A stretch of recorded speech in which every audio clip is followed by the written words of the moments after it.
Amados irmãos, boa noite a todos. Deixe-me só dar uma acertada aqui nesse ângulo, mas é com gratidão muito grande ao Senhor que nós estamos aqui juntos, né? Em comunhão, nessa santa comunhão que é dádiva do Senhor aos seus, e que através do grande amor de Cristo, né, do poder realmente que está em Cristo, Ele nos fez dele, Ele nos fez povo seu, o Senhor nos fez família sua, o Senhor nos fez, né, corpo seu, e nessa graça que passa pelo meio do tempo, assim como um testemunho desse ato totalmente improvável, totalmente impossível para o ser humano, para qualquer tipo de imaginação humana, a gente vai seguindo. Então é uma grande bênção poder acessar mais uma vez assim essa relação pela mídia e essa comunhão que a gente tem e está podendo encontrar os irmãos que estão em todos os lugares, né, como Paulo, o amado apóstolo do Senhor. Ele escreveu pelo Espírito Santo ali na sua palavra em Coríntios, a palavra do Senhor chegando aos irmãos que estavam em Corinto e também chegando aos irmãos que estavam em todos os lugares. Então nós também, de igual modo, nós sabemos pela palavra do Senhor que está aqui em nossas mãos, por essa misericórdia do Espírito do Senhor, que de fato, no fato de Deus, nós estamos numa santíssima comunhão com aqueles que invocam em o Senhor Jesus Cristo em todos os lugares, né? Estando aqui em Florianópolis, no estado de Santa Catarina, no Brasil, aqui no sul do Brasil, estando em outros estados, aqui no Brasil mesmo, estando nessas divisões regionais, geográficas, né, em outros países, o que a gente chama de países. Uma vez Jesus disse que o campo é o mundo. Então, os irmãos que estão aí na Alemanha, queridos e amados, aquela saudade, né, de estarmos juntos, de estarmos vendo face a face, como Paulo fala na sua carta, também João fala, e é a realidade, né, do Senhor que ele também falou, e enfim, é a realidade da comunhão, estar juntos, estar face a face, estar podendo abraçar, estar podendo beijar no nome santo de Jesus, estar podendo relatar ao mundo, né, essa relação que há entre o Senhor e nós, que é uma relação pessoal, e nós, como povo de Deus, podemos exemplificar num mundo que cada dia está mais distante, né, mais desagregado, mais desunido, está cada vez mais difícil acontecer relacionamentos face a face, né? A gente observa na era tecnológica, assim, como dizem entre aspas, assim, a mão na roda que foi o celular para muita gente, né? Porque é comum, o celular, assim, o computador são tecnologias, elas não é uma coisa má nem boa, é uma tecnologia, e a gente pode fazer bom ou ruim isso daí, né? Então, mas para aquelas pessoas que já esperavam alguma brecha, alguma deixa para ficar mais distante ainda das pessoas, essas tecnologias também têm ajudado demais essa gente, né? Então é comum, não falando de todos que ficam o tempo todo assim no celular, né? Toda hora, em todo lugar, é uma comunhão, é uma koinonia tecnológica, assim, né? Mas de fato a pessoa não fica num aparelho o tempo todo fazendo isso num aparelho, né? Alguns ficam em jogos, coisas assim, mas em geral são trabalhos, né? São relacionamentos também com familiares ou amados ou queridos, e que a tecnologia ajudou a aproximar, né? Mas o que a gente está tentando falar um pouquinho aqui nesse começo é da facilidade que há para não haver relacionamento pessoal, né? E a distância que fica justificada pela a ideia de aproximação que dá a tecnologia, né? Então isso pode acalmar os corações, tentar impedir a voz do Espírito Santo e da Palavra de Deus, né, que comunga a gente, realmente até quando não havia tecnologia alguma, né? A gente vê nas Escrituras o testemunho de Paulo e outros tantos que estavam em situações às vezes isoladas, mas que estavam em comunhão com Deus e com os irmãos, mesmo assim, naquelas distâncias, né? Então, esse tipo de situação, quando a gente é impedido de estar juntos por diversos motivos, até mesmo pela distância que não há como vencer, a gente sabe da dificuldade, como nós não podemos estar lá na Alemanha com os queridos, né? Até outro dia a Pri pôde estar lá com o Cris, foi uma bênção o contato, né, com a Catiane, com o Daniel, com o Samuel, né? Foi uma bênção. Mas nem sempre a gente pode estar junto, então, no entanto, assim a comunhão no Senhor se estabelece. Os irmãos que estão em São Bernardo do Campo, o André, a Letícia, a Samira, né? Que a minha mãe que está lá agora, minha mãe venceu a distância, né, lá de Campinas, São Paulo, e foi até São Bernardo do Campo. Então ela foi lá, né? Ela deve estar lá agora, né, mãe? E Samira também, né, Samira? O André ali, a Letícia ali, né? E a Samira sempre pega a Bíblia, ela tem aquela vontade de mostrar para a avó e para o vô a Bíblia, que ela pega e ela tem aquela eloquência em falar da palavra de Deus, né? Então, isso tem sido assim, a gente vê. E então foi vencida essa distância, minha mãe foi lá, foi ficar junto, né? Um pouco, isso é uma grande bênção, né? Estamos todos aqui, né? Então isso é maravilhoso quando a gente consegue superar as distâncias, estar junto. Paulo fala muito isso, né? A palavra do Senhor. Os irmãos que estão em Campinas também, lá em São Paulo, né? Aquele amor que a gente tem, estamos, pela graça imensa de Deus, pela misericórdia do Senhor, né? Nós temos a dádiva de poder viajar, já nesses anos todos que a Pri está na Azul, então a gente tem essa bênção que o Senhor abriu essa porta. Quando os filhos estavam para lá, a Pri conseguiu gosta muito desse trabalho. Então ela disse assim: então, pai, agora vocês podem viajar.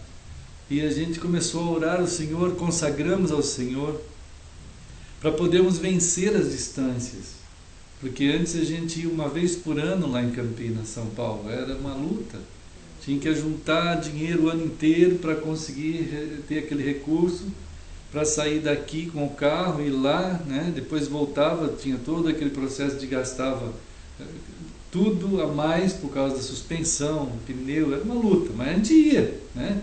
Uma vez por ano a gente ia e ficava junto, era uma bênção.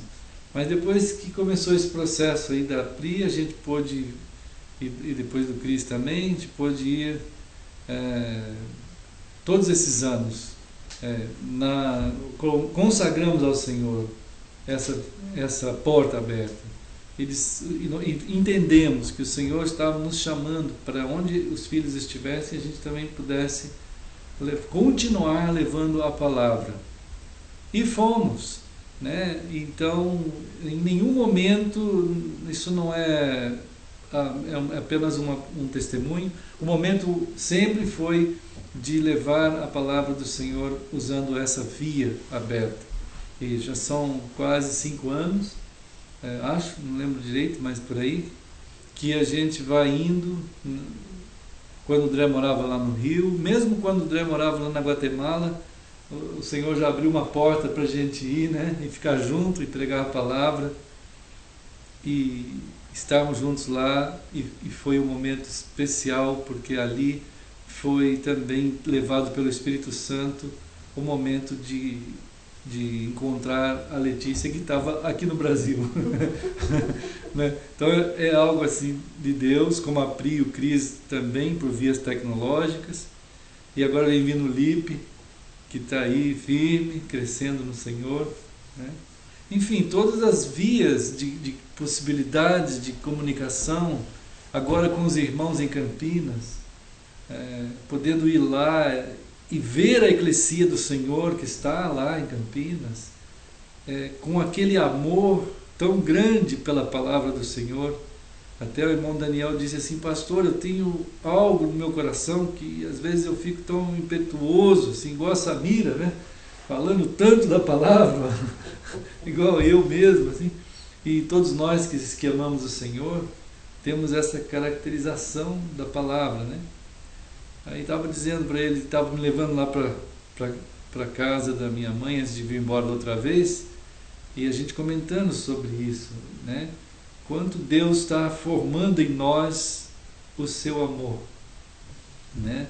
A sua graça, a sua comunhão, o seu modo de pensar, o seu modo de ser, né? No sentido de entendimento, o entendimento de que a vida ela acontece por causa de Deus.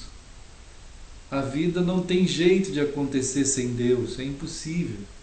É Ele o autor, né? O livro de Gênesis é isso, ele revela que de fato não é possível haver vida sem Deus. A vida decorre de Deus, por meio dele e para ele, né? Esse entendimento que o ser humano perdeu, né? Então ele quer viver por si só, ele não consegue ter a percepção de que há um autor da existência de tudo que existe. Então ele procura elementos que respondam, né? Ele procura subsídios, alternativas, respostas diversas, né, que possam ele imaginar. Então ele vai procurando, mas há da parte de Deus a revelação na sua palavra, e de fato esse entendimento alcança o nosso coração, e a gente tem percebido de fato que não é possível haver vida sem Deus. Não é possível haver vida se não ser também por meio dele. Não dá, né? O ser humano está dentro de um mundo que tentou viver isso, né? O ser humano tenta e continua tentando viver como se o dia a dia não tivesse nada a ver com Deus. Na prática, na realidade da prática, é assim que se vive, né? E também esse entendimento que Deus nos tem dado como povo do Senhor é que toda a vida tudo vai para Ele, é por meio dele, é por Ele, decorre dele, né? Por meio dele, então a gente vive o viver, ele de fato, a estrutura de vida correta se vive apenas por meio de Deus. Não dá para nós imaginarmos ou gerarmos um modo de vida na nossa mente que possa ser sem Deus nesse meio. Não dá. A palavra de Deus afirma isso em Romanos 11:36, né? Então, a vida só vai ter sentido correto, significado mesmo correto para todos nós, principalmente os cristãos, que estão sendo assediados dia a dia, para imaginar que é possível viver os dias sem Deus, né? Quer dizer, num sentido que a palavra de Deus não influencie a tua vida no decorrer dos dias. Quer dizer, você pode respirar? Pode. Você pode comer sozinho? Pode. Tem muita gente até que, até do ramo da medicina, diz que qualidade de vida é se você pode comer sozinho, né? Se você pode ir no banheiro sozinho, se você pode, sei lá, umas coisas assim. Aí pronto, é uma boa qualidade de vida. Isso é um absurdo, né? Isso é totalmente um absurdo. A qualidade de vida, de fato, ela é muito mais elevada do que isso. Ela decorre de você estar andando com Deus. O homem lá na cruz, ele teve a mais alta qualidade de vida jamais imaginada por qualquer um. Naquele momento que ele estava sendo morto junto com Jesus, ele olhou para Jesus e disse: Senhor, lembra-te de mim quando tiveres vindo no teu reino. Ele não podia comer sozinho, não podia ir no banheiro sozinho, não podia fazer nada sozinho. Ele estava pregado numa cruz, mas ele pôde dizer para Jesus assim: Senhor, lembra-te de mim quando tu vieres no teu reino. E Jesus olhou para ele, né? Olá, queridas. Oi, bem, Gabriel. Firme? Continuando? Ah, pois é. Irmã Luciana, tudo bom? Tudo bom? Tudo bem. A Manuela. Oi, irmão Sandro. Estão firmes aí? Pois é. Estamos aqui. E compartilhando aqui com os irmãos de Romanos 11:36, né? E isso tem 1 Coríntios 1:2, né? Saudando todo mundo, todos os irmãos que estão por toda parte, né? 1 Coríntios 1:2. E aí está a turminha, olha só que bênção. Gabriel está crescendo, né, Gabriel? Olha, você sabe que a gente come e cresce. Mas aí a gente tem que ter um crescimento também assim, de um jeito de saber o que é certo e o que não é. Senão a gente fica com um corpo grande fazendo coisa errada, né? Já pensou? Coisa ruim, né? Terrível. Então a gente tem que ter um corpo grande e também, um coração bom também. Ele é grande e fez coisa. Exato, tá vendo? Não adianta. Tá vendo? Então a gente precisa ser uma pessoa que cresce junto, assim, no coração, né? No Senhor. E isso mesmo, Gabriel. E em 1 Coríntios 1 fala assim, que Deus tem gente em todo lugar. Todo lugar. Então, a gente estava saudando os irmãos que estão lá na Alemanha, né? Que estão lá nos Estados Unidos, a irmã Ada, né? Falamos o nome de vários irmãos aqui, né? Irmã Ada, família, os irmãos da Califórnia, os irmãos de várias partes, né? do Brasil também, e aqui também, no nosso estado. Aqui Paulo então está mostrando pela palavra de Deus que aquelas pessoas que são de Cristo estavam lá em Corinto, como estavam em todos os lugares, né? O Senhor espalha, gente, Ele falou isso, que íamos ser conduzidos a todos os lugares, pessoas iam ser alcançadas de todas as tribos, línguas, povos e nações, né, irmãos? Não tem fronteiras para o Espírito. Ele não precisa de visto. O Espírito Santo não tem que ir lá na embaixada dos Estados Unidos e pedir visto para entrar nos Estados Unidos. Ele não tem que ir na embaixada da qualquer país. O mundo pertence a Deus. Ele é o dono, ele vai onde ele quer. Não é? Que coisa linda, né? Ele chega lá nos ambientes, nos lugares onde estão sendo proibidos os cristãos de entrar, ele entra lá. O Espírito Santo vai lá e vai alcançar as pessoas que estão em todos os lugares. Então, esse ato de Deus de alcançar o ser humano é parte da revelação do amor de Deus, né? Esse ato de salvar as pessoas é o começo de uma vida verdadeira, né? Aí a gente tem 2 Coríntios, né, no capítulo 5, 2 Coríntios 5, que a gente tem visto sempre aqui juntos, o Senhor nos ler, nos falar, né, enfaticamente de que as coisas que estão fora de Cristo são velhas, né? As coisas fora de Cristo são arcaicas, elas são obsoletas, elas são vazias. As coisas fora de Cristo são vazias, né? Elas não têm o sentido. As coisas fora de Cristo, elas não têm mais o sentido.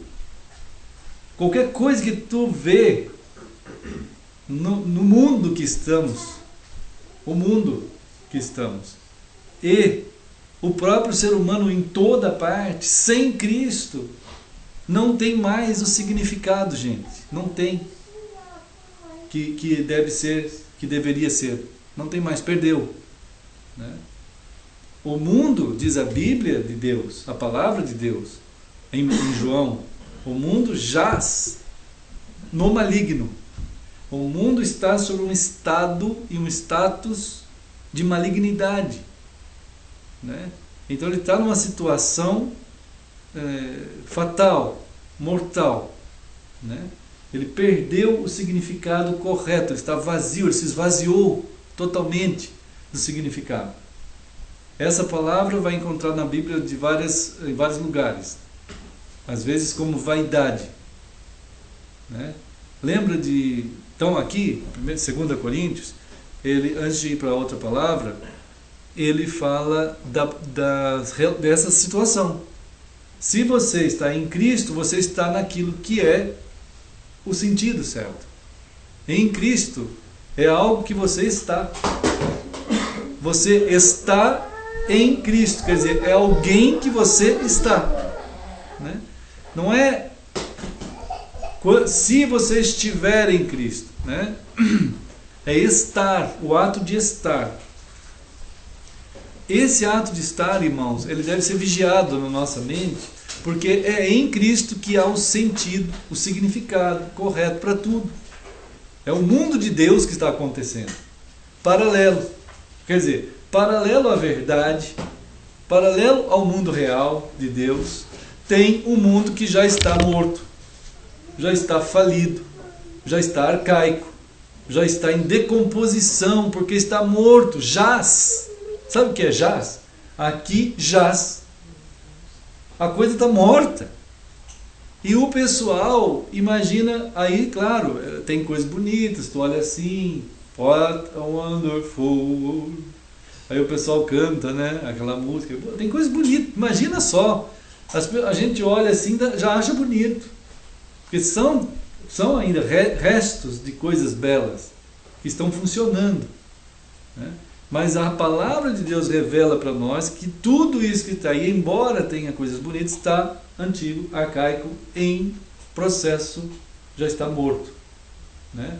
Jaz no maligno. A coisa toda está sob uma condição fatal.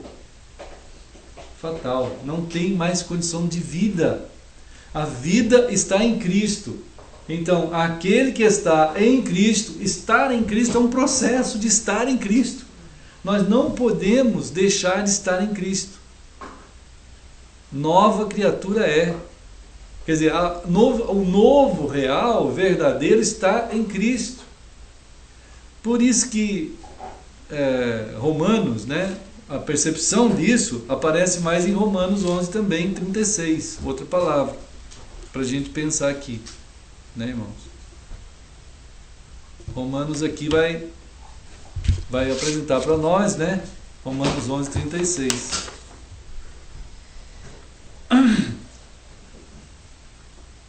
Ele diz assim, ó, dele, por meio dele e para ele. Então tem muita gente que pensa que é religião isso aí. Não é Cristo. Você tem que estar em Cristo. Não é estar em religião, né? Então isso é muito importante, porque a gente quer muito assim, o Senhor quer muito que a gente não caia no conto da espiritualidade humana, daquela imaginação de criatividade que as pessoas acham que tem, né? Não cai nesse conto. Então, porque dele, por meio dele e para ele. Então não há sentido, não há vida sem Cristo. Não há. Primeiro, da própria criação que houve. Não há criação sem Cristo, né? Depois, na continuação dos dias, não há como continuar os dias de forma viva, com o significado então correto, com a direção correta, sem Cristo. Não é possível. Então nós precisamos vigiar o nosso coração a cada dia, para que em cada dia eu queira conhecer a vontade de Deus, a palavra de Cristo. Essa palavra vai trazer a nós uma condição de estar em Cristo. É a palavra que permeia a nossa vontade, gente, de tal modo que quando a gente começar a pensar qualquer coisa, Cristo está ocupando sempre a direção de tudo. Se não for assim, outra coisa vai ocupar a nossa mente. Não tem jeito de Cristo ficar junto com isso. Jesus disse, isso é impossível, eu não divido. Se eu tiver que ficar com alguém que pensa em mim em algum momento, depois não pensa mais, eu não fico ali, eu não estou ali. Isso aconteceu com Israel, mas muitas vezes. Não foi uma nem duas, foram dezenas e centenas. E aquele povo entrou em cada fria, em cada situação desesperadora, desgraçada, porque eles insistiam em pensar pela sua própria cabeça. Eles insistiam, né? Então o Senhor está sempre dizendo assim, em Cristo, você continua. Quer dizer, é por meio dele que a vida tem sentido. Por meio dele. E para ele, quer dizer, não é possível você encontrar sentido, que é o contrário do vazio, o sentido, o significado, o conteúdo todo da vida, é o contrário da palavra vazio, que não há mais, o mundo não está mais, o mundo em si, como nós estamos vendo, e o pensar sem Cristo não vai alcançar o propósito da vida, não dá. Cada dia mais aumenta o número de gente desesperada, irmãos. O pessoal está entrando em depressão, o pessoal está entrando em tratamentos profundos de terapêutica, né, de equilíbrio psicológico, um monte de remédio, hora para dormir, hora para acordar, hora para ficar atento, hora para não aguenta mais de tanta atenção, tem que dormir. As crianças, né, ou vai para o suicídio, aumento imenso de casos de suicídio. Eu estou acompanhando um caso aqui, um estudo, que nos Estados Unidos morreram em campanhas militares no mundo do Oriente Médio, mais ou menos 6 mil pessoas, 6 mil soldados, né? Nesses anos todos, 6 mil soldados. Não é muito, se for ver tudo que já morreu em guerras. Ainda mais não é muito se pensar que no Brasil morre 70 mil por ano em assassinatos violentos, né? Nos Estados Unidos, em todas essas guerras últimas do Oriente Médio, foram 6 mil mortos, soldados, né? No Brasil, violentamente, se mata 70 mil por ano. Mas eu estou estudando o caso seguinte, que eles ficaram alarmados porque soldados veteranos, nesse período todo, veteranos que cometeram suicídio foram 150 mil. Sabe o que é isso? É algo impressionante.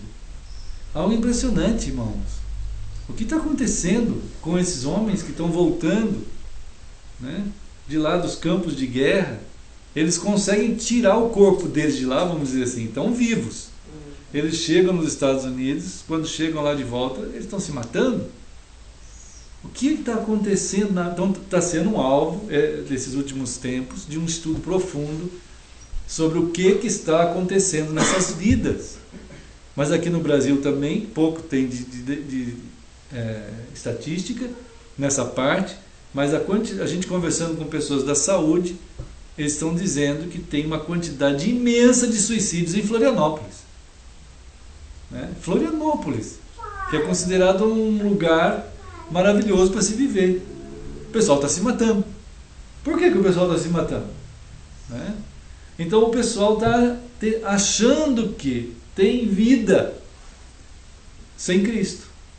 Ou não está imaginando que a vida, o sentido profundo de vida está em Cristo. O Japão é campeão de suicídio mundial. Então, enfim, lugares considerados maravilhosos, as pessoas estão se matando.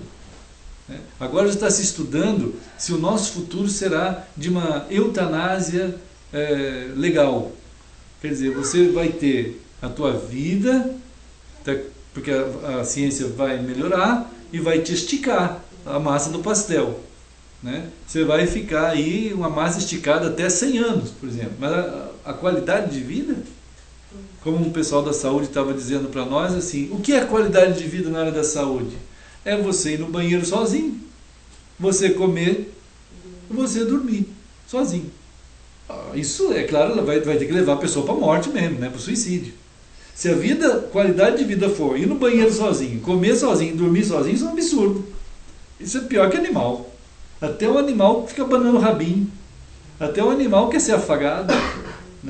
Até o animal quer ser cuidado, pular no teu colo. Enfim, coisas assim. Até animal. Tenta fazer isso com o animal, só dar comida para ele, deixar ele dormir, deixar ele acordar. No banheiro sozinho. A gente vê isso quando a gente viaja. Isso, a gente viaja. Está triste.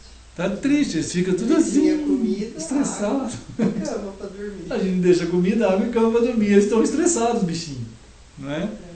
Então, não é isso a qualidade de vida, o sentido profundo da vida.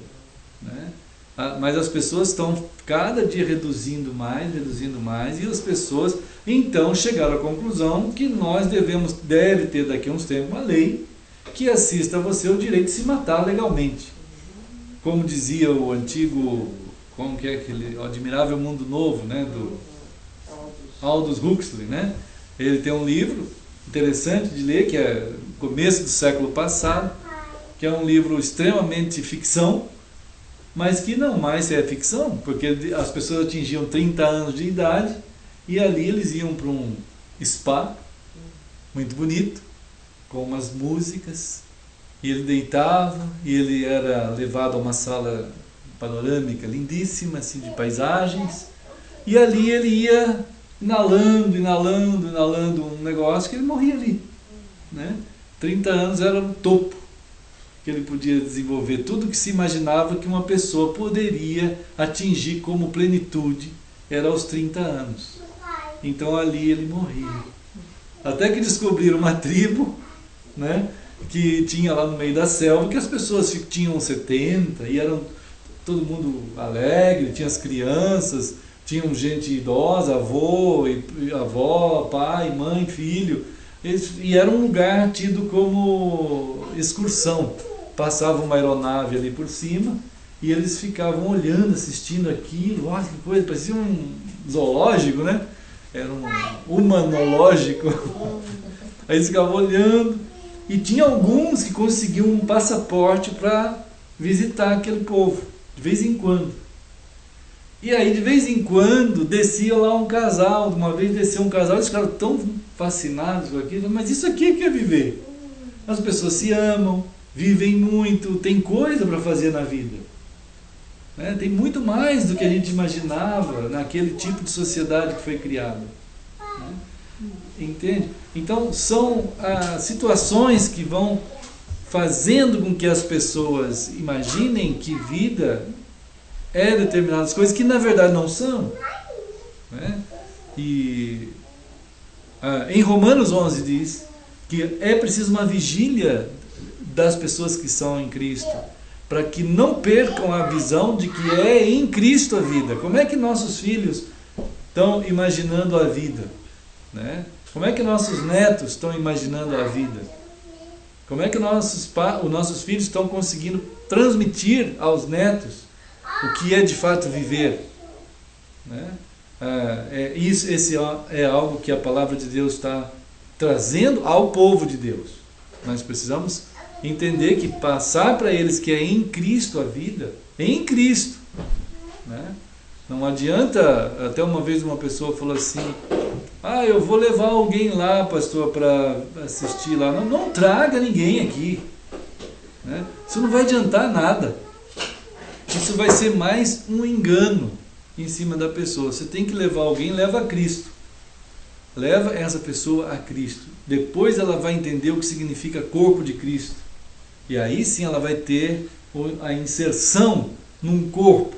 E ela vai querer estar junto com esse corpo. Né? Naturalmente. Naturalmente, assim, sobrenaturalmente, né? Da parte do Senhor. Às vezes não dá. Tem gente que está na Alemanha, não dá para a gente abraçar agora, assim, né? Eu queria pegar a Catiane, o Daniel, o Samuel, né? A gente queria. Não dá. O pessoal lá dos Estados Unidos, o pessoal lá de São Bernardo, o pessoal de Campinas, a gente quer. Paulo queria muito, ele fala isso. Eu queria estar vendo vocês face a face. Não dá. Mas às vezes, aí logo eles vêm, aí vai dar. Então, irmãos, a vida, no entanto, está em Cristo. E para Ele, diz aí, né? Então, o que é isso para Ele? Nós temos que ter a noção também de que tudo que a gente está fazendo, essa noção só vem se a gente continuar em Cristo todo o tempo. De que tudo tem a direção só é correta se ela for na direção de Cristo. Se ela ir para Cristo. Se ela estiver realmente sendo conduzida, então, pela palavra de Deus. E não por nossa palavra. Né? A palavra de Cristo, ela traz as coisas dele e leva para ele mesmo. Não vai ser diferente. Então, ela vai compor em nós um jeito de viver que vai indo para Cristo também, com tudo que a gente está fazendo, né, na vida. Então, irmãos, claro que a bênção é muito grande nesse sentido, porque Deus fala. Por exemplo, né, Hebreus 1, né, Hebreus 1 fala aqui na palavra que Deus fala. Isso é maravilhoso, senão nós estávamos tudo mesmo numa situação desesperada, né?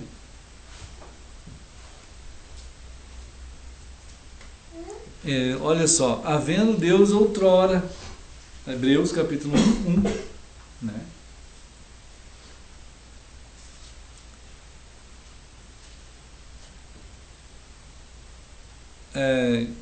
Então, Deus está tendo cuidado de afirmar que ele fala. Olha, havendo Deus outrora falado, né, continuou falando.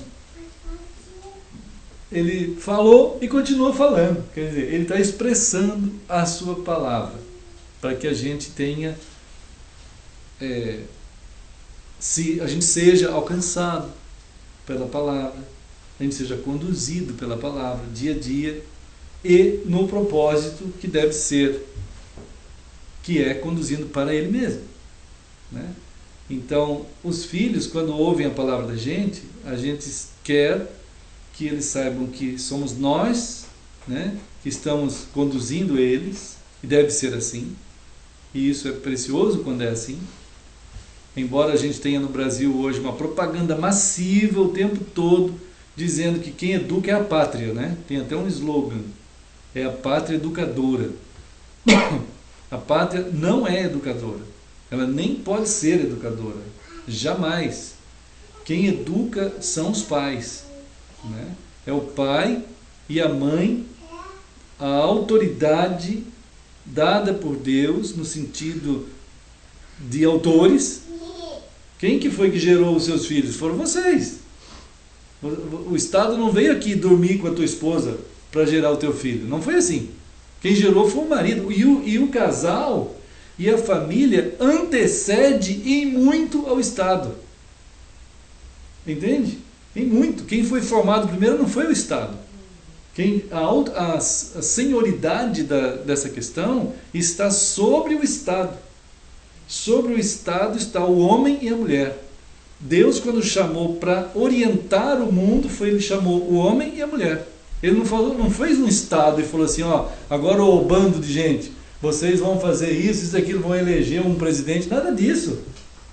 Ele falou ao homem e à mulher, vocês vão fazer isso. Vocês é que vão se multiplicar, cuidar da ciência, lidar com tudo. O homem não quer saber disso, claro, por isso que está nessa situação. O mundo não quer saber de Deus, ele confia no próprio Estado, isso o mundo inteiro é assim. Ele confia que os Estados mundiais, eles vão ser competentes para lidar com o próprio mundo, com as próprias vidas dos cidadãos. É dever do Estado garantir, o que é o dever do Estado? É o dever do cidadão, o cidadão que vai garantir o Estado, o cidadão que vai garantir tudo, é o cidadão que tem a primazia. Agora, o cidadão está sendo massificado o tempo todo para achar que ele é inferior ao Estado. Na prática é assim. Na prática, a autoridade sobre o cidadão é do Estado, e não o cidadão sobre o próprio Estado. Então, ele já está tão consciente disso no Brasil, que ele já fez um slogan que quem vai educar os teus filhos é o Estado, é a pátria. Então, isso é uma aberração, é uma coisa satânica, é uma operação diabólica, e os pais estão dando graças a Deus, quando a palavra Deus significa Estado. Não conhece Deus de jeito nenhum, porque eles têm que sair cedo, todos os dois, para ganhar um monte de dinheiro, se possível, para poder sustentar a casa, para poder aquela turma sustentar o Estado. É isso que tem que ser. E aí o Estado, evidente, sequestra os cidadãos na parte, por exemplo, tem que ter um sequestro, tem que ter um tipo de suborno. Então ele jogou cartão de crédito em cima de todo mundo. Aí todo mundo tem 10 cartões de crédito. Aí você tem em cada cartão um limite de 10 mil reais. Então, puxa vida, o cara ficou rico de repente. Virou uma bolha, como chamam nos Estados Unidos, a época da bolha imobiliária, hoje é a bolha do crédito. Se você somar todos os cartões de crédito que todo mundo tem, com os limites que todo mundo tem, todo mundo virou milionário. Então existe uma bolha de crédito que não existe esse dinheiro. E todo mundo acredita que pode, que maravilha, eu sou isso, é um absurdo, gente. E o pessoal sequestrado fica quieto. É como o governo, deu 1 bilhão de reais para calar os partidos nesse tempo agora. Enfim, é uma situação diabólica, que a gente tem que ter cuidado. E o povo de Deus inserido nisso tudo, ele vai junto. Ele diz assim, é incrível, eu acho assim que falta discernimento, de maturidade talvez. A primeira coisa é ter algum senso de maturidade, porque antigamente se dizia, como esse caso do lar, que é antes do Estado, que o marido e a mulher é que é antes do Estado, então eles têm que se preparar para cuidar dos filhos, eles têm que se preparar. Mas onde estão os preparos dessas pessoas? Não, eles não se preparam em nada. Eles não estudam. Eles têm a mesma a filosofia familiar é a filosofia do Lula. Quer dizer, eu não preciso estudar para nada, eu posso ficar junto com a minha esposa e que o Estado vai dar um jeito. Não estuda nem nada, vai lá e fica presidente e acabou, vai dar tudo certo. Ele foi lá aconselhar a Grécia está falida.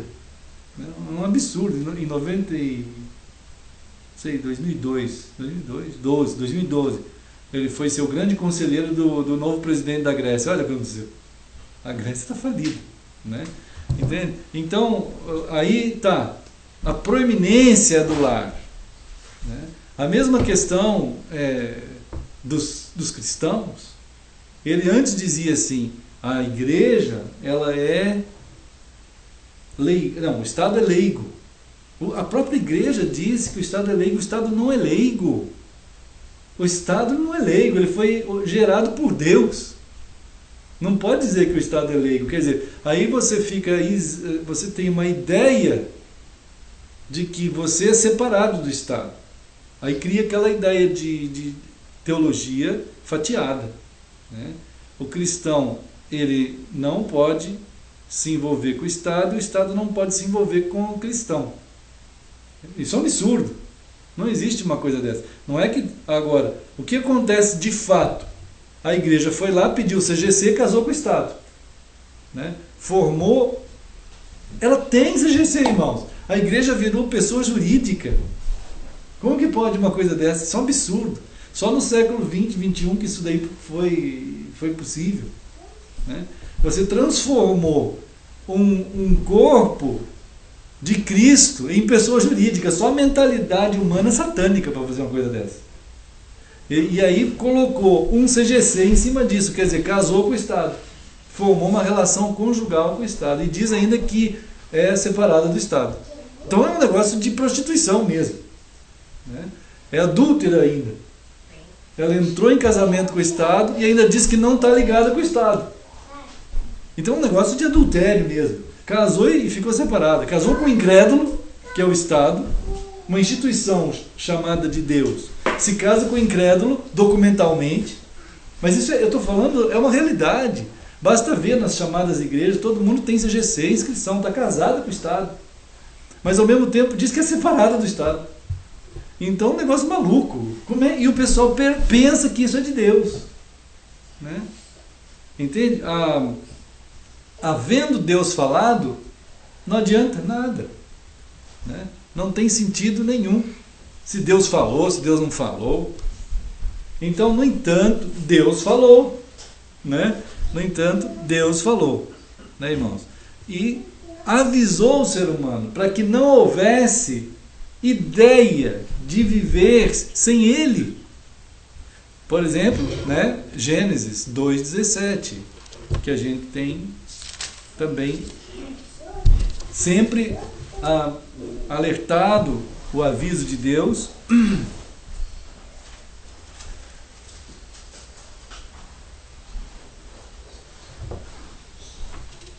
Olha só, Gênesis 2,17.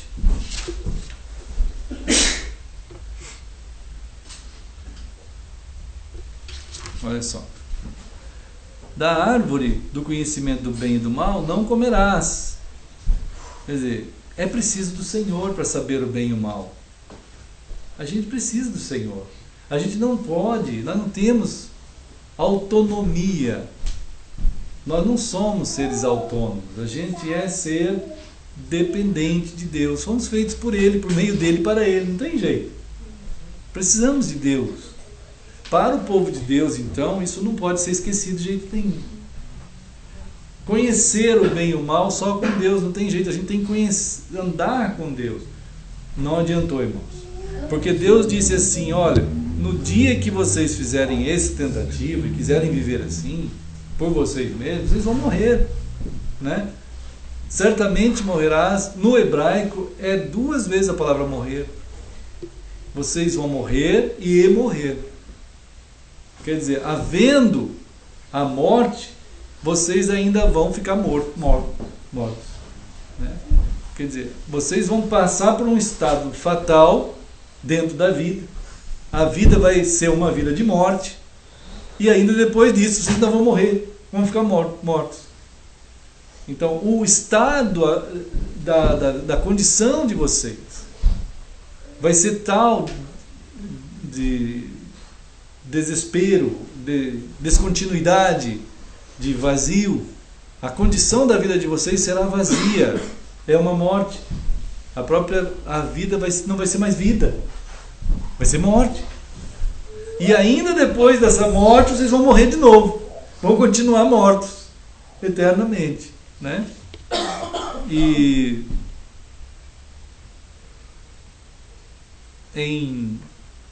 em um texto que queria também compartilhar, né?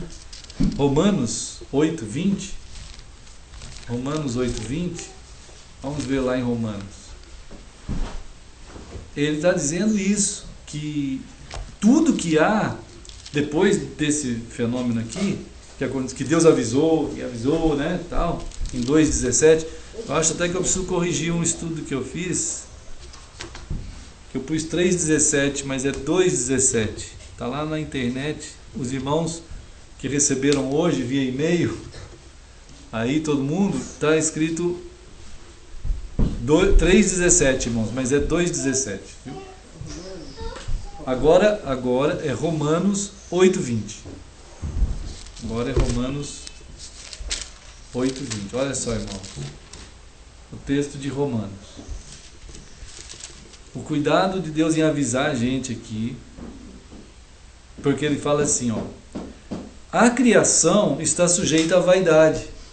Olha só, essa palavra, não esquece que ela é o vazio, é a morte, né? Como que é isso? A criação está sujeita à vaidade? Está morta. Ela perdeu todo o brilho que ela possuía. Ela perdeu toda a raiz dela, foi cortada. Tudo que nós estamos vendo não é mais aquela criação que Deus fez antes de ter havido o pecado do ser humano. Não é mais. Toda a criação, toda ela está sujeita à vaidade. Essa sujeição, diz aqui, não foi voluntária, ela não quis isso. A criação não teve essa vontade de ir contra Deus, mas teve alguém, aqui Deus coloca um autor disso.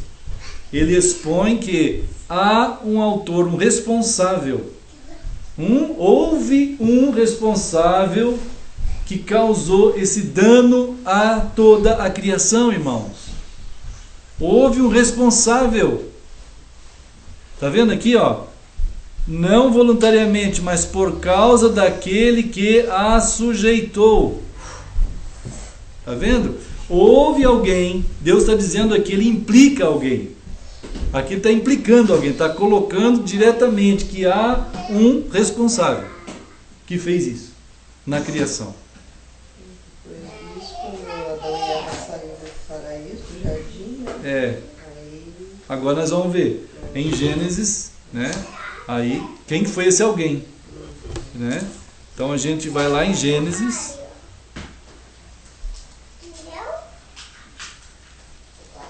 Está sujeito à vaidade, hein? Lembra da palavra, né? Vaidade. Agora é Gênesis 3. Isso, né? Gênesis 3, 17. Olha lá. Estão vendo? Ele está dizendo aí? Olha, irmãos, isso é uma narrativa extremamente importante para a gente. Ele está dizendo assim, quem sujeitou a criação a esse estado foi quem? Foi Adão. Né? Foi Adão. Olha só, ele vai até dizer aqui, por tua causa. Maldita é a terra por tua causa. Então, toda a maldição da terra e de toda a criação que acontece, o que sujeitou a criação a esse estado de vaidade, de vanidade, né, de vazio total, de condição de não ter mais, não há nada mais na terra, não há nada na terra, no mundo criado, nem no ser humano criado, em tudo que há, que aponte para o propósito original das coisas. Não tem mais. Se a pessoa for estudar hoje o universo e tentar achar um propósito disso tudo, não vai achar. Não tem mais. O próprio universo está sujeito a um estado de vaidade, de vazio, de vanidade, de perda absoluta de sentido. Ele perdeu o sentido. Aquele testemunho que havia no universo inteiro, no ser humano, de que havia um sentido dessa vida para Deus, não tem mais. Não tem mais. Chega a tal ponto esse estado que Deus diz assim, a terra está maldita por causa de ti. E tem gente que ainda fica culpando Deus. Já viram pessoas? Quando alguém chegar para ti e falar assim, por que Deus permite? Você leva ele direto para Gênesis 3,17. Se ele usar o nome de Deus e disser para ti, para cada um dos irmãos que estão em toda parte desse mundo ouvindo, se alguém disser para vocês que Deus é o culpado dessas desgraças todas aí, por que Deus isso? Porque Deus leva para, já que ele usou o nome de Deus, se ele não usar o nome de Deus não dá, mas se ele quiser culpar a Deus, leva para Gênesis 3 e também Romanos 8 que a gente leu, né? Que está dizendo que alguém, lá em Romanos é meio difícil de entender, porque ele fala, alguém sujeitou a terra a esse estado de coisa, né? Alguém fez isso. Então lá está dizendo que tem um responsável, um autor disso. Aí você tem que ligar os dois textos, né? Gênesis 3,17 para achar o autor disso. E Deus está dizendo, gente, eu tinha avisado vocês que não era para fazer isso, agora vocês fizeram, olha só. Olha a maldição que está, né? E aí ele vai relatar um pouco dessa maldição, aqui falando dos elementos da natureza, que vão ter espinhos, você vai ter uma canseira imensa, a gente vai ter canseira, a gente, né? Os dias da sua vida vão ser canseira, né? Você vai ter o sustento para a tua vida, vai ser agora, não era para ser assim. Não era para a gente se cansar. O sustento era para ser uma bênção, um prazer, né? Um momento de alegria o tempo todo e definição de sentido de vida. Né? Doenças não era para existir, nada. Você ia ter os dias da tua vida vividos de uma maneira intensa, com um propósito correto. Não é possível mais, a não ser que Cristo te alcance. E quando Cristo te alcança, né, quando Cristo te alcança, a pessoa é tirada da morte e ele passa a viver a vida, porque tudo é relatado assim, que tudo aquilo sem Cristo é arcaico, é velho, é cansaço, é morte, é maldição. E por que as pessoas ficam querendo viver como se Cristo não fosse assim? É claro, tem toda uma confusão hermenêutica de interpretações sobre Cristo, né? Você está seguindo ele, tá? Não? A Manuela está falando que não está seguindo o Gabriel e ela está seguindo ele o tempo todo. Está parecendo Andréia e Pri, né? Sempre junto. É verdade. Então ali, ó, pessoal, olha lá eles lá. Deixa eu mostrar para vocês. Olha só. Olha lá. Olha lá o Gabriel, tá vendo ele ali, ó? Aí, cadê ele? Olha lá. Acha aí. E olha lá a Manuela lá. Você está seguindo ele, Manuela? Não? Tá assim. Não é, gente? É assim que é. É bom, né? Seguir. O dia todo? Que incrível. Acho que ela pensa que é tua irmã, Gabriel. Ela é tua irmã? Ah, maravilha. Não é, irmãos? Mas é uma bênção, né? E, ó, irmãos, então a gente precisa receber do Senhor com alegria a palavra do Senhor, né? Com alegria receber no nosso coração, porque o Senhor está dizendo, tá, a coisa virou uma maldição só. E João, lá na carta que a gente falou no começo, ele diz assim, o mundo jaz no maligno, porque aí, claro, o ser humano fez o que fez, aprontou a maldição que aprontou, aí o maligno gerou um reino paralelo em cima disso, né? O maligno só conseguiu o que ele consegue aí em cima do ser humano porque o ser humano se desligou de Deus, gerou essa maldição toda, um campo propício para o diabo, né? Então ficou um estado assim terrível, fatal, né? E Deus está tentando alcançar a gente com a sua palavra, né? Então a palavra do Senhor, né, procura chegar ao ser humano, como Deus fala, né, para tirar a gente desse estado mortal. Não tem outro jeito de sair disso. Ontem tinha uma pessoa aqui, veio uma pessoa aqui, conversamos por uma hora e meia, quase 2 horas, e ela estava dizendo assim, pastor, porque eu fico relutante com Deus, porque eu fico fugindo de Deus. Por que que eu gosto? Ela falou assim, eu gosto de Deus. Eu gosto de falar de Cristo, assim, eu gosto. Mas eu fico fugindo. Eu falei, mas não é só tu que faz isso. Isso é todo mundo. É o mundo inteiro que faz isso daí. Essa fuga de Deus é uma doença assim, terrível. É uma metástase, né? Tá todo mundo tomado por isso daí. Não tem mais jeito. Então, a gente quer fugir de Deus. Né? Às vezes a gente tem amigos, tem colegas, aí você conversa de tudo, mas se você começar a conversar de Cristo, você perde todos eles.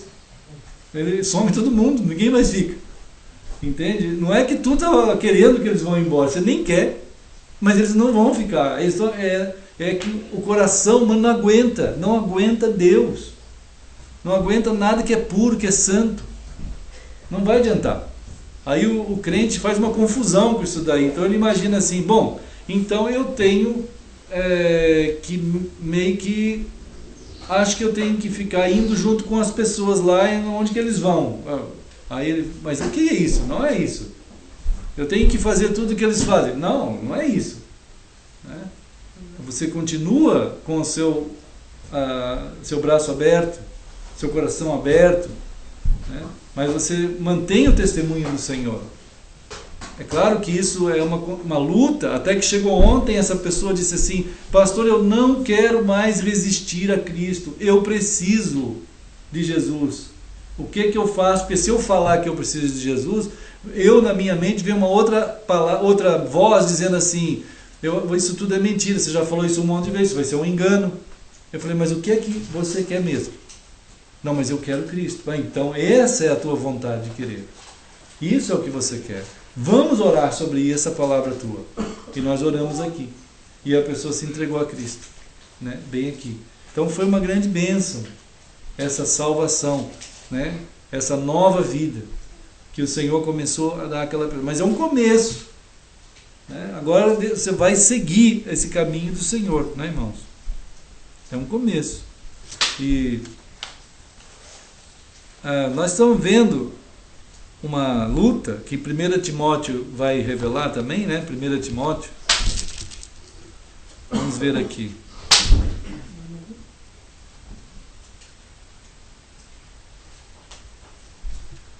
Como tudo está vazio, não tem mais nada de significado, é muito fácil, né? E ver uma situação de malignidade por aí, como está. A gente percebe, né? O tempo todo. Vai desenvolver isso aí rápido. Né? E quando o Senhor entrou no mundo, com a sua palavra, falando e alcançando as pessoas, aí só fica um ponto de referência de verdade, que é Cristo. Tanto é que Jesus fala, eu sou o caminho, a verdade e a vida. Né?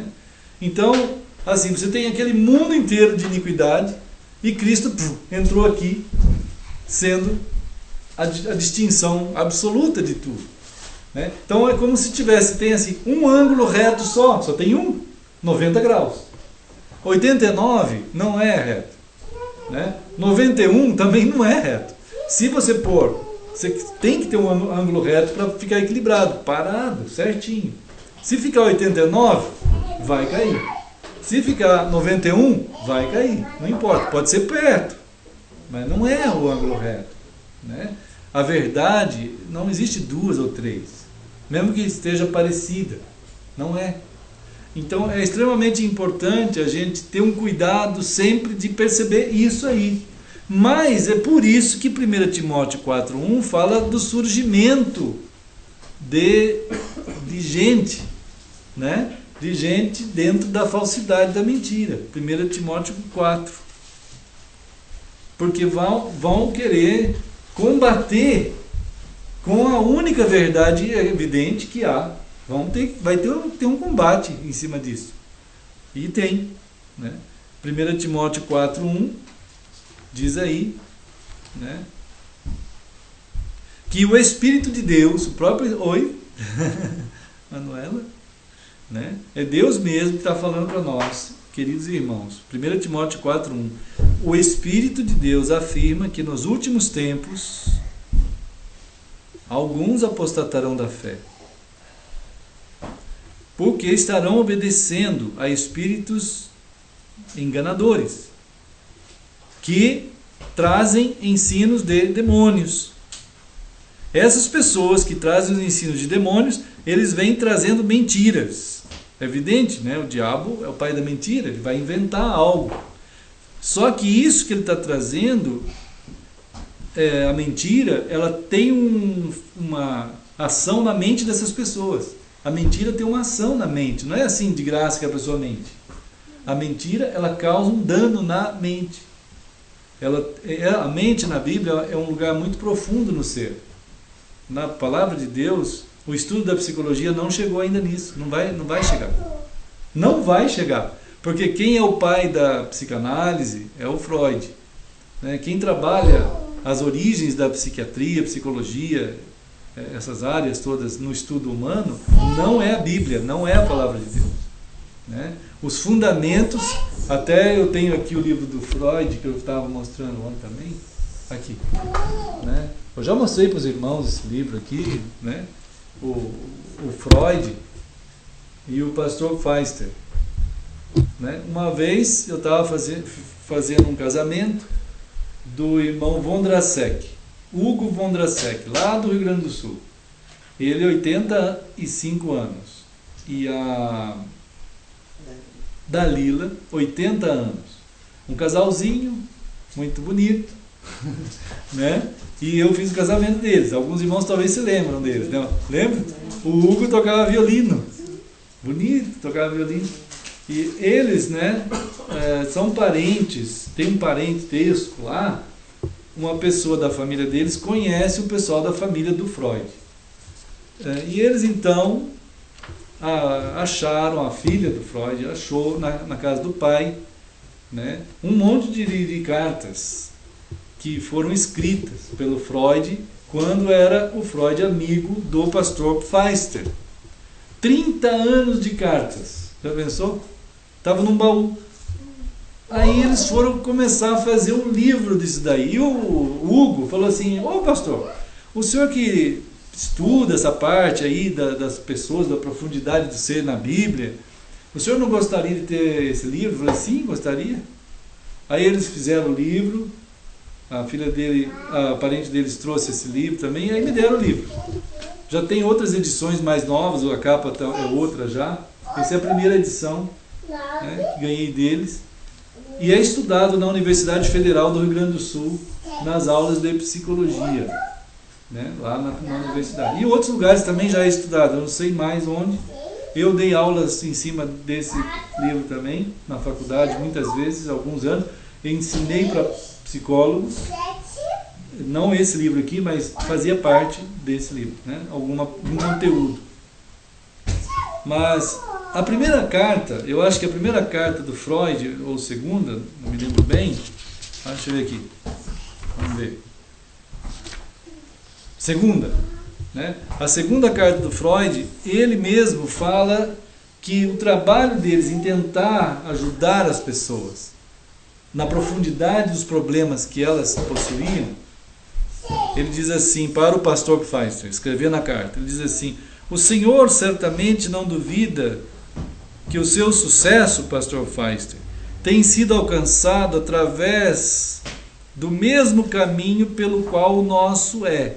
Aí, essa é a coisa do Freud, ele vai falar agora, né? Ou seja, através da transferência erótica à sua pessoa. Né? Freud era meio... Ele tinha alguns distúrbios. Tudo era pênis, vagina, erótico, coisa assim, né? Então o Freud era meio maluco, assim, nessa parte, né? Parece que tinha um foco nessas coisas. E então ele tinha que falar isso para o pastor Pfister, né? Mas ele falou assim, mas ele falou mais. Ele diz assim: o senhor, porém, pastor Pfister, tem a feliz possibilidade de conduzir para Deus e de produzir num ponto lá o estado feliz de outrora, em que a fé sufocava as neuroses. Olha só, Freud está reconhecendo que o pastor Pfister tinha um caminho lá que levava as pessoas para Deus e que gerava nas pessoas fé E essa fé sufoca todas as neuroses que as pessoas possam ter. Aí o Freud continua. Ele diz, olha o que ele diz assim: para nós não existe essa chance de resolver as coisas. Nosso público, independente da origem étnica, não tem fé. É um público ateu. Então a pessoa, ele foi amputado, ele imagina ser amputado, porque ele não foi, porque não se consegue tirar essa grandeza do ser humano, né? Mas ele conseguiu, não tem como levar, porque é só a palavra de Deus que gera fé, né? A gente não consegue gerar fé dentro de nós, claro que não. E o Freud, analisando o mundo nesse estado fatal, percebe isso, irmãos? Consegue perceber? O Freud é um cara, um homem estudioso, que está analisando o mundo e os seus pacientes dentro de um ambiente fatal, de morte, que Deus tinha falado lá em Gênesis, e ele não consegue visualizar nada. Porque Ele mesmo não tinha nada. Ele fala, nós não temos essa possibilidade. Porque não há fé no coração deles. E a fé só pode ser gerada pela palavra de Deus. Em Romanos 10. Só a química do corpo. Só a química do corpo. Isso. Em outros lugares, ele vai trabalhar a ideia exatamente isso, que a única coisa que é possível é você trabalhar o comportamento. A parte behavior, o comportamental. Isto é, se ele obedecer você dá um celular para ele. Se ele não obedecer para você, tira o celular dele. Se ele obedecer, se o cachorro obedecer, você dá um biscoito. Se o cachorro desobedecer, você não dá um biscoito, você dá um safanão. Quer dizer, qualquer coisa assim. Então, é uma obediência condicionada a um suborno. É o que o governo está fazendo com o povo. Entende? É o que o tratamento terapêutico faz. Se não resolver nada, taca-lhe injeção de dormir. Aí você pronto, olha, tá bom, não faz mais nada. Se o cara é um hiperativo, taca-lhe um negócio para dormir. Pronto, olha que beleza, dorme que é uma beleza.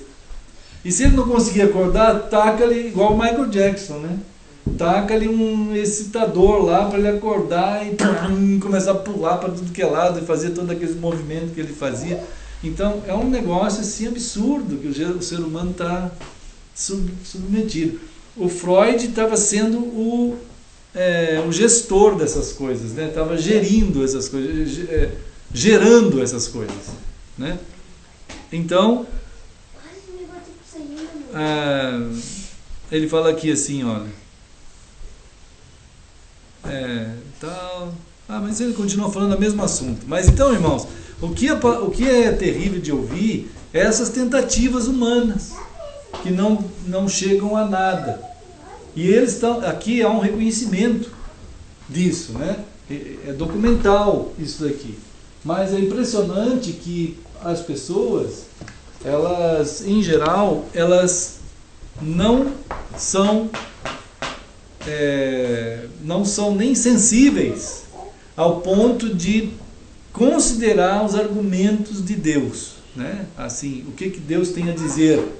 O que é mais terrível ainda é os próprios cristãos. Eles caírem no mesmo ambiente do mundo.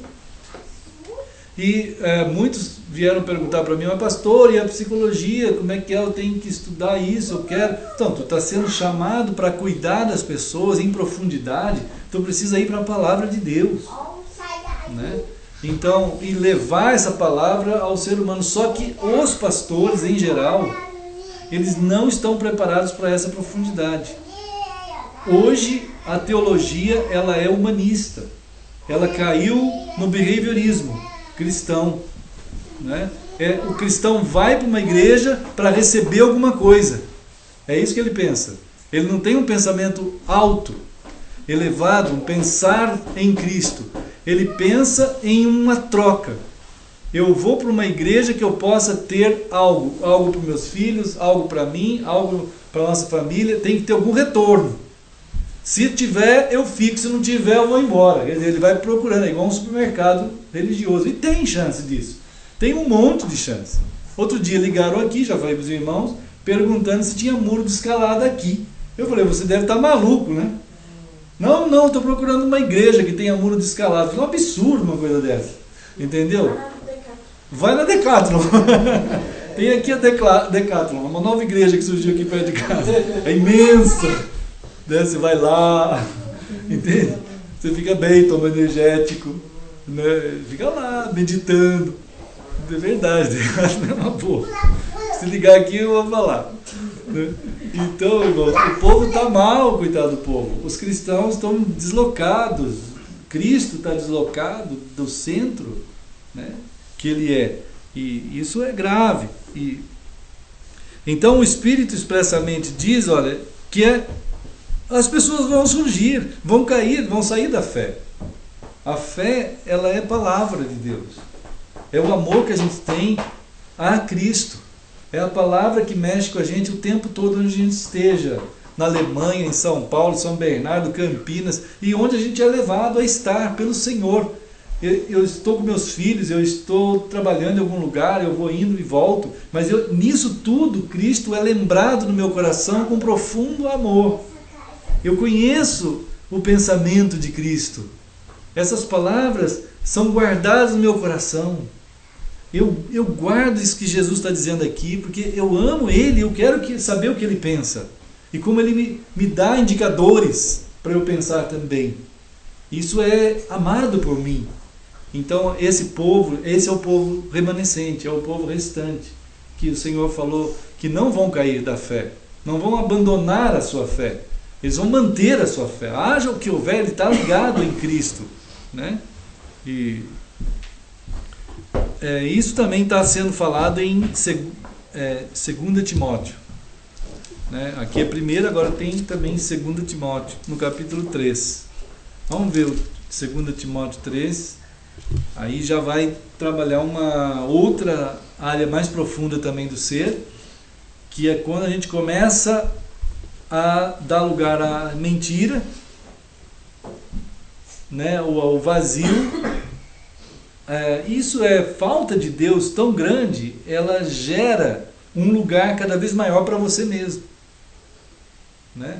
A falta de Deus, a ausência de Deus, ela faz com que o ego cresça, o eu cresça, o eu da gente, a vontade da gente. E aqui chega ao ponto de dizer que também nos últimos dias os tempos estarão cheios de pessoas, vão ser muito difíceis por causa disso, porque no versículo 2 diz que as pessoas serão egoístas. Né? A palavra egoísta é gente tomada por si mesmo. É o ego, é o fili auto, é uma autofilia. Autofilia, tem coisa assim chamada pedofilia, por exemplo, né? A autofilia é a mesma direção, só que é ele amante dele mesmo. A gente fala pedofilia, é gente que tem paixão por criança, por exemplo. Mas autofilia é um homossexual dele mesmo. Ele tem relação sexual com ele mesmo. Ele se torna um amante de si mesmo. Essa é a palavra aqui. Amante de si mesmo. É um negócio assim absurdo, né? Como é que tu pode ser assim? Mas a ausência do Senhor gera isso, e quando a pessoa tem isso, elimina Deus, evidente, e começa a eliminar todo mundo de volta da pessoa. Ele não vê mais, ele não considera mais os próximos. Ninguém, não tem lugar para o próximo, não tem. Porque esse tipo de situação gera um reino de uma pessoa só. É ele e ele só. É ele que reina. Ele é o rei de um reino só. Não cabe mais ninguém. Vai se estufando. É como a palavra usa a palavra ensoberbecer. É o estufar, é a obesidade mórbida do ser. Ele cresce do tamanho do mundo que é ele mesmo. Não sobra mais nada para ninguém. Né? Então é uma coisa assim satânica. Mas não é satânica, mas é mais humana mesmo. Né? É o ser humano que gerou esse estado de obesidade da mente do ser. Né? Isso é uma coisa terrível. Hein? Vaidade. a vaidade. A vaidade, que é a palavra vazio. Não tem Deus. Não tem Deus, ele é o Deus. Foi o que o diabo lançou no começo, né? O diabo disse lá para Adão e Eva, assim, não, o diabo nunca vai dizer assim, vocês vão me seguir, nunca. Ele não quer que as pessoas sigam ele, assim, abertamente. Ele não vai falar isso. Ele vai, a primeira palavra é, vocês têm que seguir vocês. Vocês podem, vocês são capazes, vocês têm condições, não precisa de mais ninguém, quer dizer, ninguém está incluído Deus, não é? Então é uma armadilha. Nós não somos autônomos, a gente é ultra dependentes de Deus, somos seres criados por Deus, não deuses, não somos seres humanos, né? Precisamos de Deus sempre, né? Isso é maravilhoso para nós, né? É como o marido e a mulher, um precisa do outro sempre, não pode ser independente marido e mulher. Hoje já, né, ao contrário, né? Hoje a ideia hoje é cada um é independente. Não é isso, não pode ser assim. Isso é uma aberração, é um anti-vida, é anti-matrimônio. Não é assim. O marido e a mulher são uma só carne. Não tem como ser independentes. Não é possível isso, né? Mas isso aqui é honra. É honra muito grande. É como Deus Pai, Deus Filho e Deus Espírito. Eles não são independentes no sentido de que nem ligam um para o outro, cada um faz a sua própria vontade. Não é assim, né? Então, a condição humana, nossa identidade humana é tão honrada em sermos dependentes de Deus. Precisamos dele, né? Então, isso aqui é uma vaidade absoluta, que é descrita por Salomão, né, em Eclesiastes 1. Ele fala isso. Ele usa a mesma expressão, e é bem importante a expressão de Eclesiastes 1, irmãos, porque ele fala que, igual está falando, até agora a gente está lembrando aqui, sendo lembrados pela palavra, de que o mundo inteiro já está morto, né? Aí essa palavra vai ter bastante sentido de Eclesiastes 1, versículo 2. Olha só, Eclesiastes 1, 2, ele chega ao ponto de dizer que tudo é vaidade.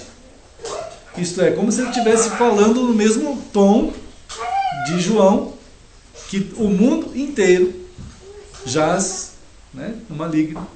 O mundo inteiro. Então tudo é vaidade, tudo está debaixo do vazio. Não tem mais significado. Não há significado em mais nada, né? Em mais nada. Todas as coisas perderam o seu significado, então não há mais. O único jeito de ter significado é Deus, é Cristo. No final de Eclesiastes ele fala, lembra-te do Senhor. Esse é o final de Eclesiastes, né? Lembra-te do Senhor, lá no fim, né? Que é claro, sem Deus você não vai ter sentido em nada. Quando diz no capítulo 12, né? 12, 1, o final de Eclesiastes é onde você vai encontrar o sentido real da vida. A verdade, o propósito, o significado está em Deus. Lembra-te do teu Criador. Eclesiastes 12, 1. Né? Então, quanto antes, melhor. Né? Quanto mais cedo tu lembrar do Criador, melhor. Isso é que vai te mostrar o real, a verdade, inclusive que não está no mundo, que o próprio Salomão procurou e não encontrou significado em nada, porque tudo o significado é em Deus, né?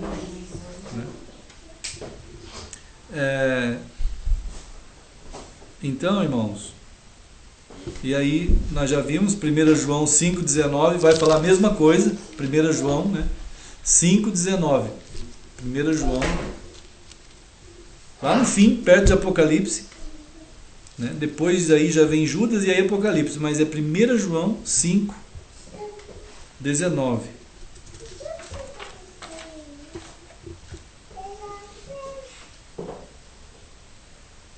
Olha só, ele diz assim: sabemos que somos de Deus. Então há um contraste total, né? Se a gente é de Deus, não tem nada a ver com o mundo mais. Em Deus há o significado, há o sentido. E nossos filhos precisam ouvir isso o tempo todo, porque eles estão vindo e vendo o mundo. Só que lembra que a gente falou que tem um aprendizado lúdico, né? O aprendizado lúdico é o primeiro aprendizado que temos. O lúdico, que é o intuitivo. Ô papai, ô mamãe, olha só o passarinho, olha só a árvore, olha só o sol, olha o mar. E a gente tem o costume de dizer: olha minha filha, que coisas lindíssimas. Tem realmente, é bonito, essas coisas são bonitas. Mas minha filha, meu filho, tem algo muito mais bonito ainda. Só que nossos olhos não podem ver, mas estamos sendo chamados pelo Criador de tudo isso a conhecê-lo e conhecer essas coisas que ele faz mais bonitas ainda, né? Ele fez isso em nós, filho. Você não gosta do papai e da mamãe mais do que você gosta de qualquer coisa no mundo? É verdade, papai. É verdade, mamãe. Que bênção quando é assim, né? Ah, não, eu gosto mais do cavalo do que do papai. Eu gosto mais do cachorro do que da mamãe. É absurdo, né? Mas já está sendo assim, né? Mas não devia ser. Mas assim, que bênção é quando... Ô, meu filho, é verdade. É verdade, papai. Tudo pode ser bonito, mas o papai é mais ainda. Tudo pode ser bonito, mas a mamãe é mais ainda. A nossa casa é o melhor lugar do mundo para estar. E é verdade. Então aí ele começa a ter um degrau para sair do aprendizado lúdico e intuitivo, que é o lugar onde vocês já estão e que estão conduzindo eles aí também. Nós estamos em Cristo, meu filho. Puxa, papai, mas onde que está Cristo? Cristo, olha a palavra dele aqui, está quando a gente ora e fala com ele. Puxa, mas eu quero fazer isso. Como é que é isso? Ah, meu filho, vamos orar junto aqui. E ele começa a ser apresentado a uma condição que aí a palavra de Deus toca nele, o Espírito Santo toca nele. E toca por promessa. O Espírito Santo toca nele por promessa de Deus. Ele vai tocar, mas ele precisa ser tocado por essa palavra, esse testemunho. Ele vai ser apresentado a palavra de Deus, e a palavra de Deus já está tocando nele, e aí começa as relações profundas, não lúdicas mais, mas os conceitos maiores e eternos, que aí entra no amor. Não é só também a gnose, que é o conhecimento intelectual, que tu vai mostrar a gramática, a exegese bíblica. Isso é importante, mas é mais que isso, né? Eu apresentar porque... Mas papai, por que tu fala disso de Jesus? Porque o papai ama Jesus. Porque a mamãe ama Jesus, meu filho. A gente ama. E nós queríamos também, e queremos muito, que você conheça Jesus. Mas como que eu conheço ele, pai? Vai orando, meu filho. Vai orando que você vai conhecer um dia. E papai e mamãe, foi Deus que mandou a gente já ir falando para vocês dele. Ah, então tá bom, pai. E tá bom, ele gosta disso. E aí vai chegar uma hora que ele vai falar assim: pai, mãe, eu quero entregar minha vida para Jesus. Quer entregar, filho? Então vamos orar.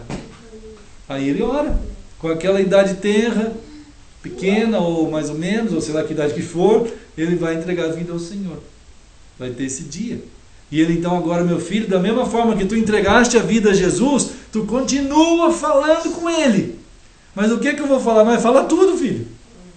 Fala tudo. Tu não falou que queria entregar a vida para ele? Fala aí. Tu entregou, eu entreguei. Então agora fala mais coisa. Né? Olha nós como a gente conversa. O primeiro dia que tu veio à vida, eu vi você. Eu vi quando você vieste à vida, saindo da barriga da mamãe e chorava. E aí mamava. Aí a gente falava contigo, com amor, até que chegou um dia que você olhou para nós e começou blá blá blá blá blá, né? Blá blá blá blá, né? Aí começou a fazer assim. Aí chegou um dia que você falou: mamãe. Um dia você falou: papai. Olha que bênção, você não ficou só no blá blá blá blá, né? Ficou falando mamãe, papai. Aí um dia você correu, deu os primeiros passos. Eu lembro quando nós fizemos assim para você. E você veio para nós e abraçou a gente. E depois você teve mais coragem. E você começou a ir pela sala. E começou a correr. E subir na estante. Né? E lá no sofá. E aí então as coisas começaram a ter mais comunhão. E você pôde dizer um dia: papai, eu te amo. Mamãe, eu te amo.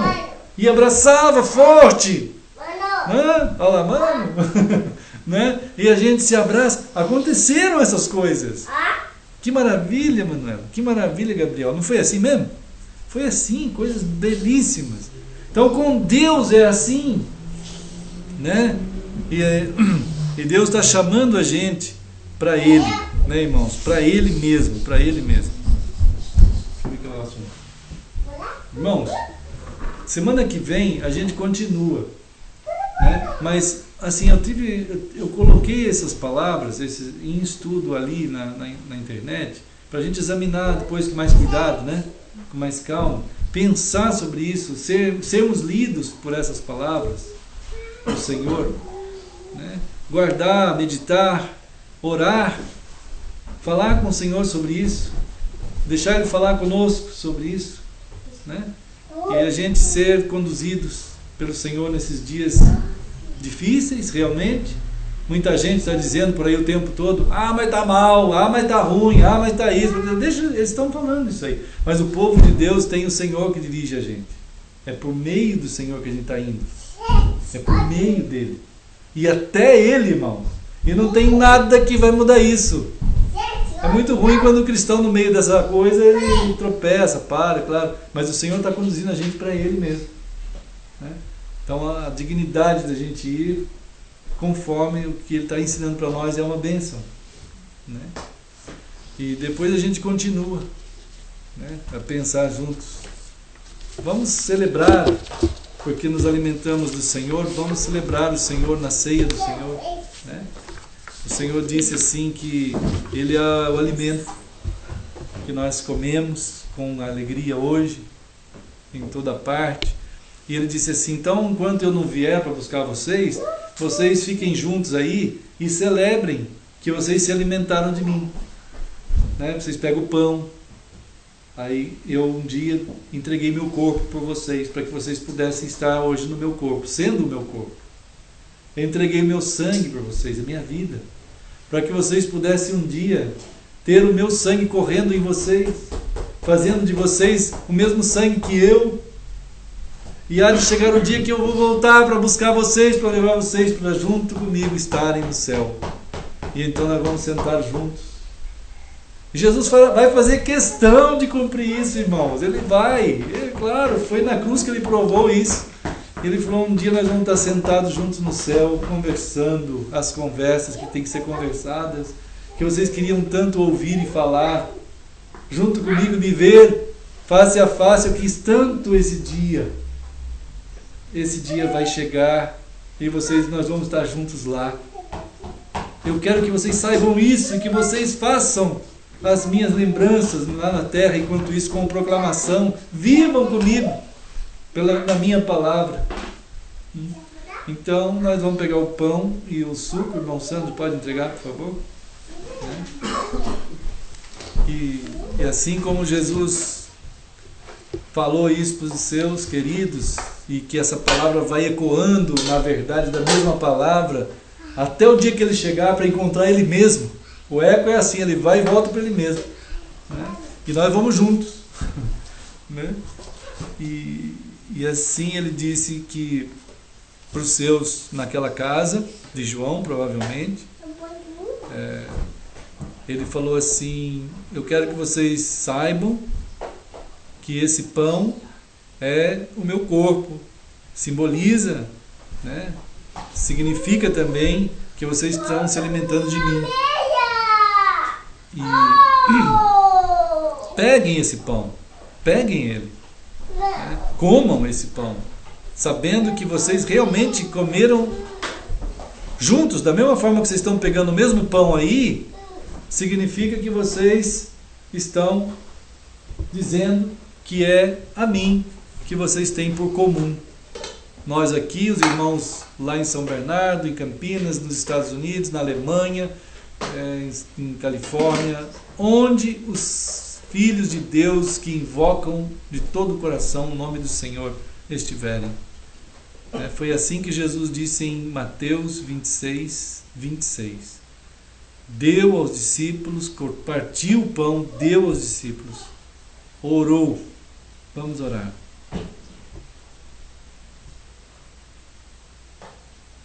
Oh Senhor bendito, eis aqui a tua família, Senhor, alimentada por ti, formada por ti e alimentada por ti. Nós somos gerados por ti, Senhor, cada dia sendo guardados pelo teu amor e poder. Senhor, cada momento conduzidos ao Senhor mesmo. Não tem nada mais, nenhum poder nesse mundo que possa tirar a gente dessa rota que é estar chegando aos teus braços, Senhor.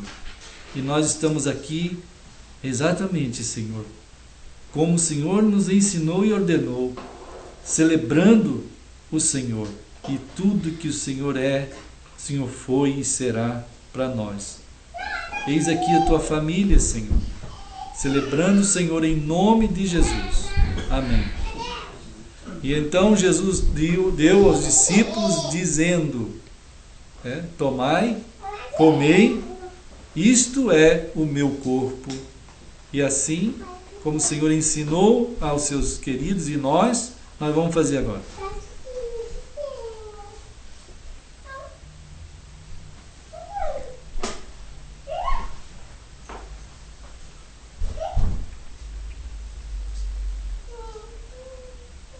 Em nome de Jesus. Amém.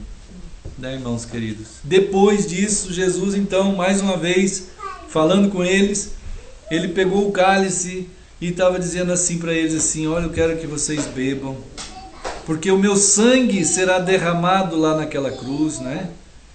O novo testamento de Deus com os homens que está no meu sangue vai ser derramado naquela cruz em favor de muitos, para a remissão de pecados. E digo-vos que desta hora em diante, nós estamos bem nesse meio, eu não beberei com vocês o fruto da videira, mas há de chegar o dia em que novamente nós vamos estar juntos e vocês vão beber o vinho novo que é anunciado aqui nesse vinho, né? Nesse suco. Nós vamos beber Jesus lá de novo, no reino de meu Pai, assim diz o Senhor. E assim como o Senhor ensinou, nós vamos orar. Querido Senhor, conforme a Tua palavra, conforme o Senhor fez por nós, conforme nós estamos no meio dos dias, assim, nesse último dia, como o Senhor nos ensina, nós estamos celebrando, Senhor, a realidade, a verdade. E o momento, quando nós estivermos lá sentados no céu, nós vamos saber da verdade, mais ainda, desse momento que celebramos aqui. Obrigado, Senhor, pela realidade desse dia, por nos guardar, por nos sustentar e nos levar para o Senhor mesmo. Nós assim estamos fazendo e te dando graças, porque é por tua causa, Senhor. Tu és o Novo Testamento de Deus. E nós te celebramos em nome do Senhor Jesus mesmo. Em nome do Senhor. Amém. Então, bebei dele todos, assim como o Senhor nos ensinou, vamos fazer.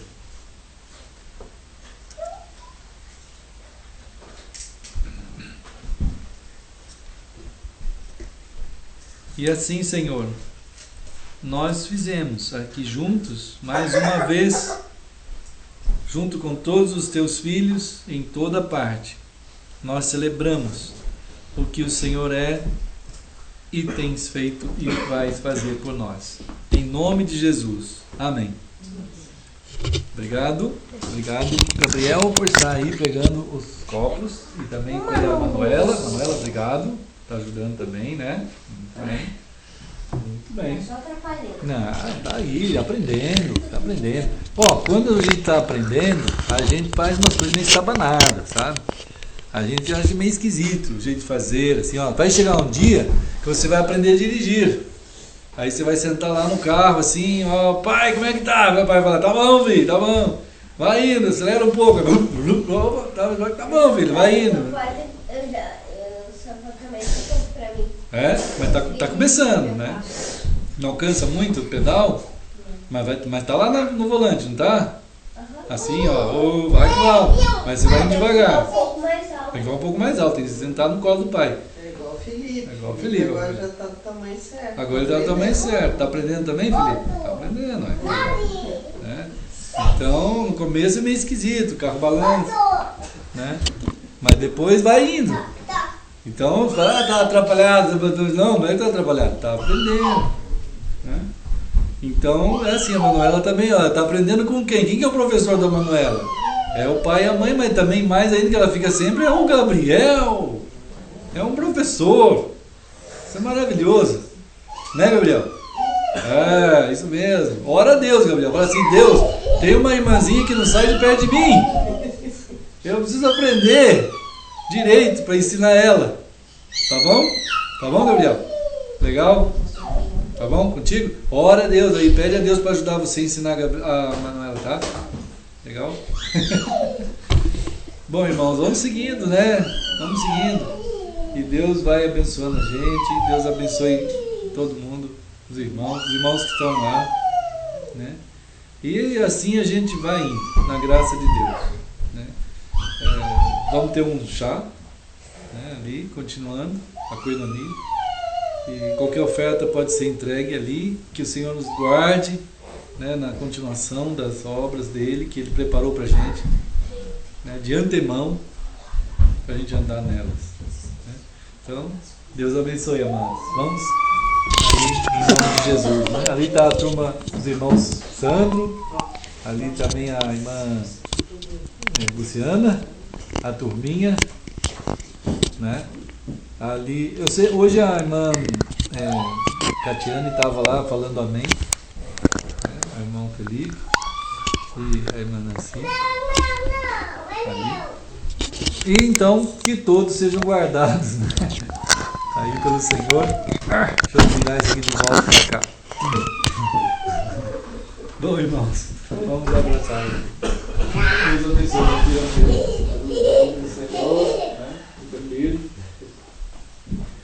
Deus abençoe. Pois é, Manuela, hein? Deus abençoe também. Caraca, que coisa boa. Ai, que bonitinho, que é isso? Olha aquele bichinho. Deus abençoe, viu? Esse bichinho aí eu acho que é pequenininho. Também. Eu gosto desse bichinho. Deixa eu ver se eu mesmo. Deve ser, eu tenho um. Tá guardado em algum lugar. Deus abençoe, irmão. Continuando, né? Na graça do Senhor. Fala, Gabriel! Deus abençoe, viu, Miguel? Obrigado. Aê, fica firme, tá? Eu tô machucado. Ah, não sei o que. Eu trago uma faca. Que coisa mais bonita. Foi ontem. Ih, saiu daqui já ou não? Já não, ainda Que delícia. Mas é uma luta, eu também já tive esses fardos na mão. Ei, Manuela. Foi, mano. Deus abençoe. Vamos continuar aqui. O que falta é só tirar a pele. Ah, mas ela sai, daqui a pouco seca. Deixa Essa aqui, passar remédio Já pra tá ela. seca. É, quase seca. Ó, você vê que ela tá molinha ainda. Ó, se tirar ela vai machucar mais ainda. Não, essa.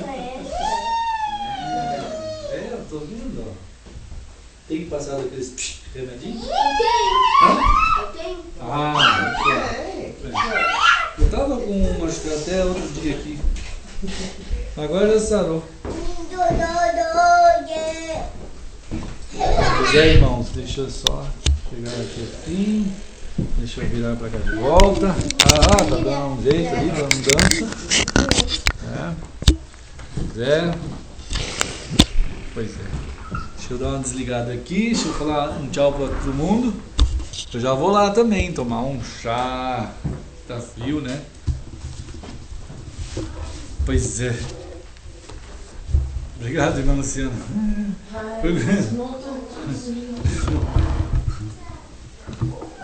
Casa é a mesma coisa. É, né? Turminha faz as deles. Desmonta e não vai montar. Pois é, irmãos.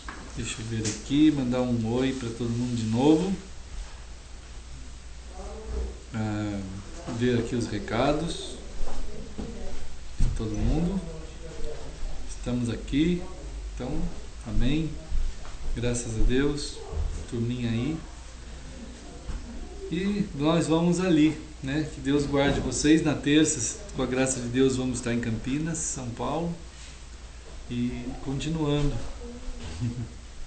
É mesmo, mãe, muito bom a gente estar se vendo aqui. O André, a Letícia, a Samira e os irmãos lá da Alemanha, irmãos dos Estados Unidos, a Ada, né? E o pessoal da Califórnia e o pessoal aqui do Brasil também, de todos os lugares. Alguns a gente recebe os avisos, alguns recados no WhatsApp. Quem quiser mandar algum recado no WhatsApp, né, pode. Irmã Eunice também. E que Deus, obrigado, irmã Eunice. Então vamos sempre orando. Deus guarde aí na sua casa, né, com carinho do Senhor, a vida de vocês, a ministração aí com a turminha, e estão sendo alcançados, né? E Deus fortaleça todos aí. Amém. E quem quiser adicionar o WhatsApp para poder compartilhar alguma coisa, para a gente também estar orando ou falando sobre o Senhor, o celular é o 4891527007. Então são bem-vindos, né? Sempre aqui, amém, né? E qualquer coisa vamos compartilhando o que o Senhor tem pra gente, né? Em sua graça, em sua palavra, né? Deus guarde os irmãos, em nome de Jesus. Muito bom estar junto com os amados. Em nome do Senhor, vamos indo, seguindo, né, irmãos? Deus guarde a semana toda dos irmãos, cada trabalho, né, cada palavra, cada ação, sejam bênçãos onde os irmãos estiverem. Estamos orando por todos os dias. Amém. Vou desligar com saudades e estamos abertos a sempre compartilhar. Oi? Vou lá, já vou, Manuela. Manuela veio perguntar, você não vai? Deus abençoe, queridos.